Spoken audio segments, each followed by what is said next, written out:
Joining us here from NFL Network and the NFL Media Group is our friend in his weekly spot, Tom Pelissero. How are you, Tommy P? What's going on, brother? Doing great, Rich. What's up to the boys back in studio? Hey, how are you? What up, Tom? Okay. Let's go. Isn't that lovely? All right, Tom, let's just jump into it. Super Bowl 60, what's in your reporter's notebook coming off of it that you would love to share, your 2 cents as this game still echoes for us here? It was a fascinating game because going in, so much of the storyline was Sam Darnold versus Drake May.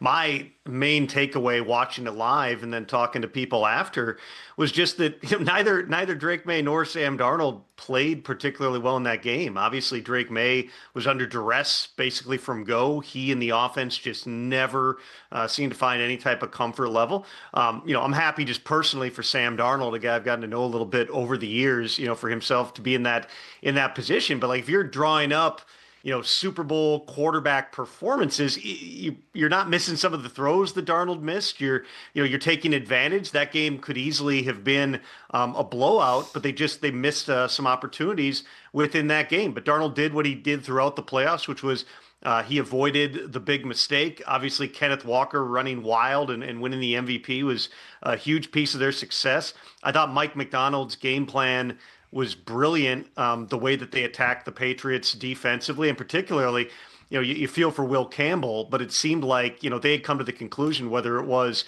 Campbell coming back from, a ligament tear in his knee, or Campbell just, his body type, the shorter arms. It was basically, we're just going to bull rush the guy over and over in the early going. We're going to physically take control of this game. And that's absolutely what they did. The other piece of it, just watching the parade yesterday, Rich, was I don't think that we have said enough about John Schneider, who accomplished something that very few GMs in NFL history have done, which is winning 2 Super Bowls with 2 completely different rosters. I know that Howie Roseman did it with the Eagles, after the 17 season. And then last year, there were a few carryover types of players, the Brandon Grahams of the world.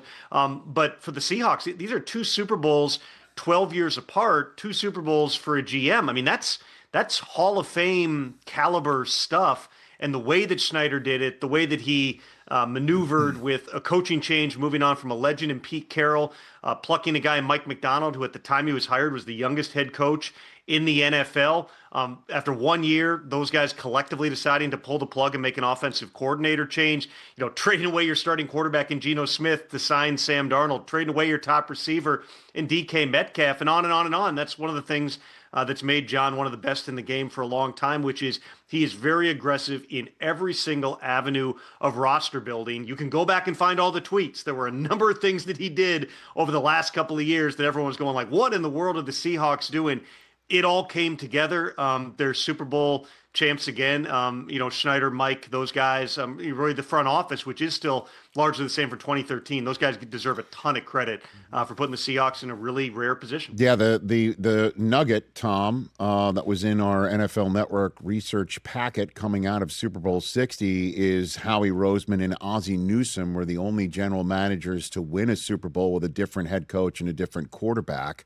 But both of those teams had overlap in terms of the roster. There were members in Super Bowl number 2 that were winners of Super Bowl number 1. John Schneider is the first ever to have 0 players from Super Bowl winning Super Bowl number 1, 0 players from that team on the roster for Super Bowl number 2. The order of business, though, for the Seahawks moving forward is who fills Clint Kubiak's shoes, and we all know the Super Bowl winner last year lost their offensive coordinator to be a head coach somewhere else in Kellen Moore, and we all know what happened in Philadelphia. Obviously, Seattle would love to avoid the same pitfall. What do you think is going to happen here? Who are the candidates and how wide the search might be, Tom? Well, it starts out with the internal candidates. Andrew Janocko is a key one to watch because not only he's the quarterbacks coach, not only is he a top candidate for the Seahawks offensive coordinator job, there's also a possibility, a strong one, if he doesn't stay in Seattle, that he's going to go with his best friend Clint Kubiak to Las Vegas and become the Raiders OC. The difference is in Seattle, Janocko would get to call the plays. So if he's offered that job, I don't know, but I would think he would strongly consider taking that over being a non-play calling OC with the Raiders. Jake Peetz is another one. When they changed out the offensive staff last year, Peetz was the one assistant that Mike McDonald really felt strongly about keeping in Seattle. So another guy who could either go with Clint or potentially be the play calling OC in Seattle. Justin Outen, Mac Brown, two other assistants in Seattle. Both those guys are going to interview for the job as well. There are some other, coaches that they've interviewed because they've run offensive coordinator searches, I think now 4 years in a row. So there are other, coaches out there. I don't believe it's Mike Kafka. He's now on staff with Detroit. I know he was a top candidate last time, and the Giants at that time wouldn't let him out. I don't anticipate that he's going to be the guy. Hank Fraley from the Lions, Adam Stenavich from the Packers are two guys that they interviewed last time around as well. They have to, under league rules, run a full search here. So they're starting out with the internal candidates, which, by the way, bold move starting your OC interviews the day after everybody is in a literally Bud Light sponsored parade. Yeah. You're finding out, above all else, who can sober up the fastest prior to these interviews as you get those going over the next couple of days. But I would say keep an eye on Andrew Janocko. One way or another, I anticipate he's an OC somewhere in the next week or so here. Is it going to be in Seattle or is it going to be with his buddy Kubiak in Vegas? And what is atop John Schneider's to-do list in terms of contracts that need to be addressed, players to keep, players who might retire? What do you think, Tom? What's the deal there? They've got some high-profile free agents. I was going through my spreadsheets on the plane back from San Francisco because we're less than a month away from free agency right now. The fact that Kenneth Walker III stayed healthy throughout the course of the season, which had, of course, been the frustration point. He's always had, those bursts and those moments, those flashes of being a guy, but he had a ton of injuries over the first several years of his career. Now, all of a sudden, he's healthy. He wins Super Bowl MVP. He looked like a Super Bowl MVP in that game. Schneider made the wisecrack, and I think he was serious. The Walker was trying to negotiate him backstage, which if your GM is holding a red Solo cup, I believe all those negotiations are strictly non-binding. Jerry thinks a handshake is the end of it, man, and Micah winds up a Packer because of it. I don't know. Maybe Schneider kept his hands in one hand in his pocket, one hand on his Solo cup. I don't know, Tom. You never know anymore. John's very smart. He also was walking around pregame on the field in Santa Clara handing out small Jesus statues with Jesus loves you written on it, just trying to get any positivity going. Got it. Surrounding his team. But listen, in terms of his to-do list, Kenneth Walker III is a free agent. Reek Woolen's a free agent who, frankly, they probably, didn't think that they were going to be able to sign him, which is why, he was a potential trade target during the season. Kobe Bryant, one of their safeties, another player who's going to be a very popular free agent. And then you've got, Devin Witherspoon's eligible for a contract extension. Jackson Smith-Njigba is eligible for a contract extension. Sam Darnold signed a 3-year deal. Historically, the Seahawks have not done new deals with 2 years left. Certainly, I would anticipate that there's a conversation that his agents try to strike up here, but I believe that Darnold probably will go into next year with largely the same contract in place. They're not going to rip the thing up. Maybe there's ways that they move things around, but there's a fairly long to-do list. I think that that's always the case when you're talking about a team that just won the Super Bowl. Everybody wants to strike while the iron's hot, so to speak. But the number one thing on the to-do list is making sure they get the OC right because they nailed it with Clint Kubiak last year. Another move, Rich, that at the time wasn't like everybody got super fired up about it. It was the exact right fit. It seems like they want to keep that system in place. Now it's a matter of who do you put in place that's going to be able to do the best job with it. Tom Pelissero here on the Rich Eisen Show. Speaking of to-do lists, it appeared Clint Kubiak's first thing to do was to find Maxx Crosby and have a cup of coffee with him. Any idea what? Let's start here. What is going on? Is there any smoke here? Does Maxx Crosby have an issue, a beef that can't be bridged at all? Or is he just, because we heard him on Jim Gray and Tom's pod basically saying he just wants to be left the F alone and he's all about football. Tom, what's going on? Here's what I would say. Maxx Crosby, and Clint alluded to this, he is in the building every day. He is doing his rehab. He's doing his workouts. He continues to go about his football-related business the way that he always has. My understanding is that conversation with Clint Kubiak was positive. Max, and I think that he mentioned it on that podcast, is impressed by some of the things that he knows about Clint Kubiak. He enjoyed that conversation. But there are a lot of other fences that would need to be mended for Maxx Crosby to stay in Las Vegas. He's been through, 6 or 7 head coaches in his time there. He's been to the playoffs once. He's played through a ton of injuries. When you think back through all the players that have come and gone from that place over the time, the Maxx Crosby has been there, he's like the lone wolf still standing. And so there's really two sides of this, Rich. It's not solely, Maxx Crosby and what he wants to do. Again, I would anticipate the combine is coming up in a couple of weeks. I would anticipate that there are more conversations there between Crosby's representatives and Raiders brass. Certainly Max, has some decisions to make after the way that things ended last year, shut down at a time that he did not want to be shut down. He's got to decide whether or not he can be all in once again after taking so many leaps through the years with different coaches and different regimes and then seeing the plug pulled within a year or two. He does have a great relationship and an affinity for Mark Davis. And so, there is some part of him that's always wanted to be, and he said that before, wants to be a Raider.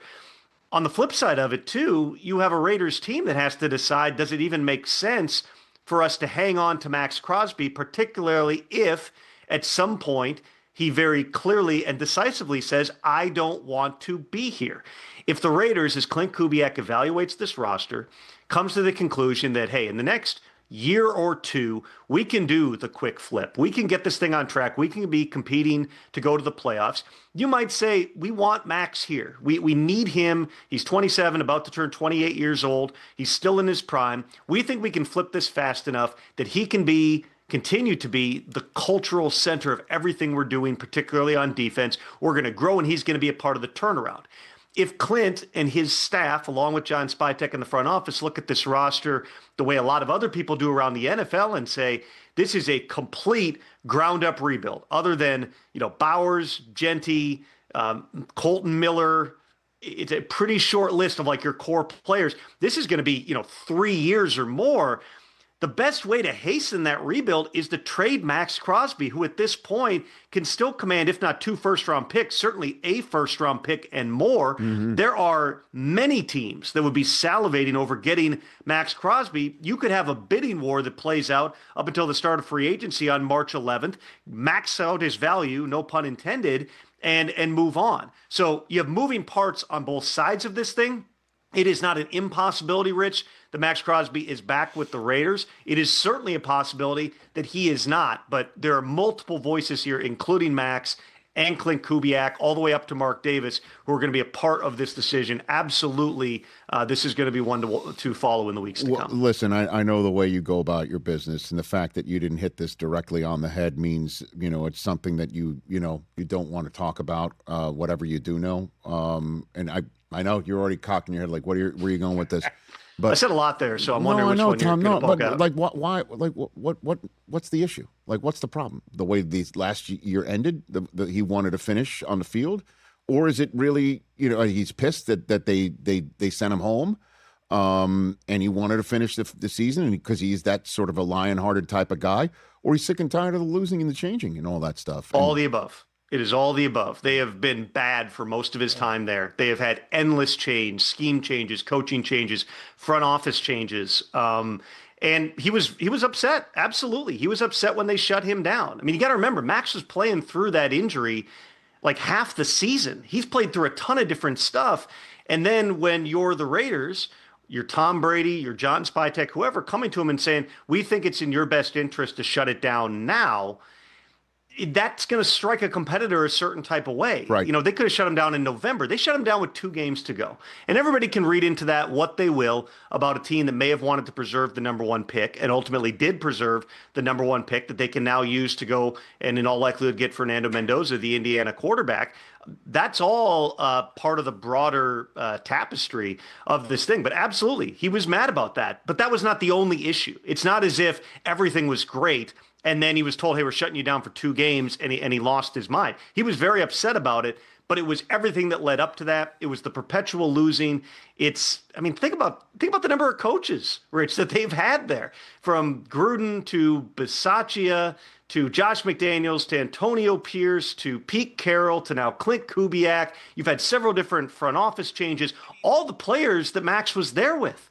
I talked with Gruden about this recently. He was going down the list of players that they had in his last year. Like, you had like a dozen legit players on that team, and every one of them is gone. You can imagine it's the Will Smith Fresh Prince gif of him looking around the empty room. Max, at some point, it's like, not only do I not recognize the guys around me, I don't recognize the guys that came before the guys around me. That's how many times this thing is turned over.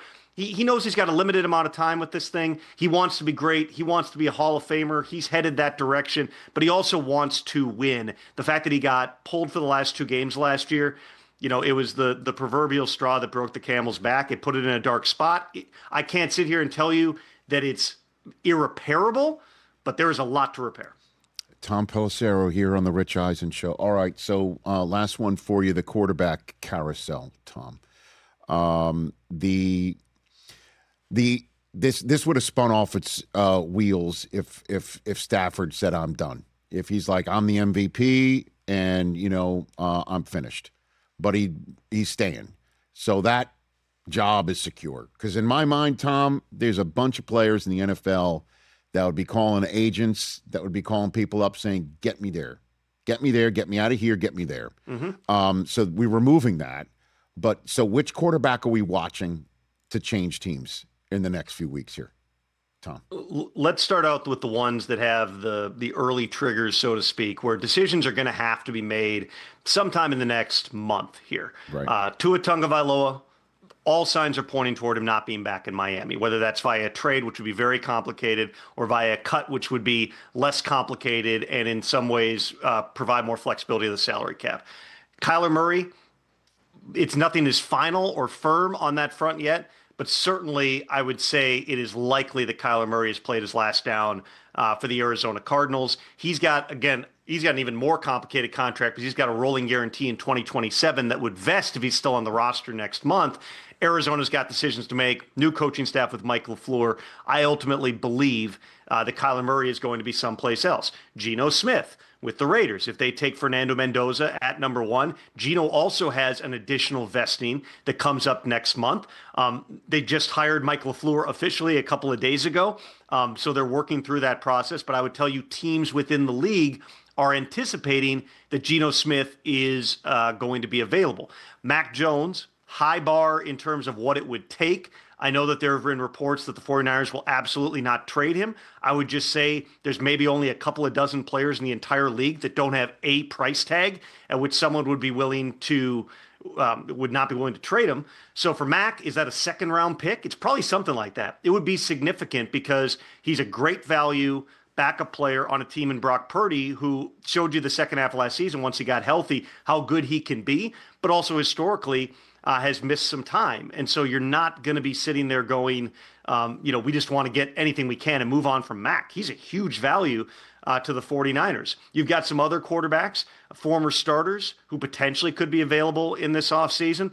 What do the Colts do with Anthony Richardson? If presumably they get Daniel Jones back, which we talked about this on game day morning, every plan is that he's going to be back in Indy. He wants to be there. The Colts want to work out a deal. It'll be a complicated deal, as they often are, particularly with a player coming off of a season-ending injury like the Achilles tear that Daniel Jones had. If they can't get a deal done, the franchise tag is an option. One way or another, I anticipate Daniel Jones being back in Indianapolis.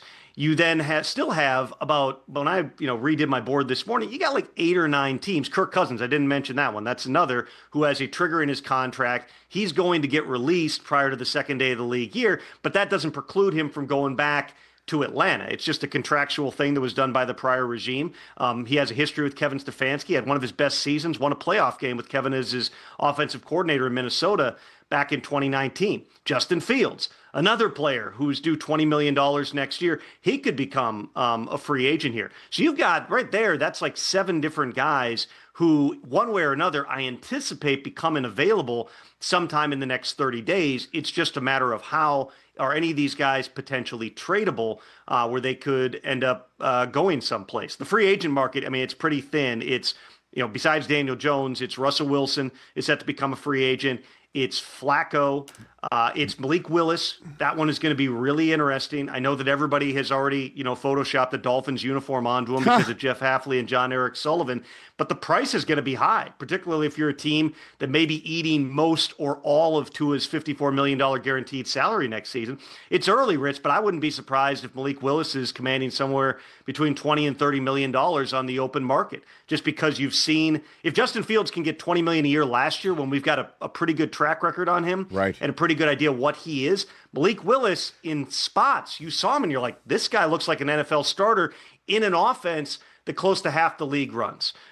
Beyond that, in free agency, you're down into the Jimmy Garoppolos and Marcus Mariotas of the world. So the trade market and the cut market is going to be a big piece of what teams are looking at. And then, you have to look at the draft and what's going to happen there. Aaron Rodgers, by the way, I should mention, also set to be a free agent. If he comes back, I anticipate that's going to be with the Steelers. Him and Mike McCarthy have talked often.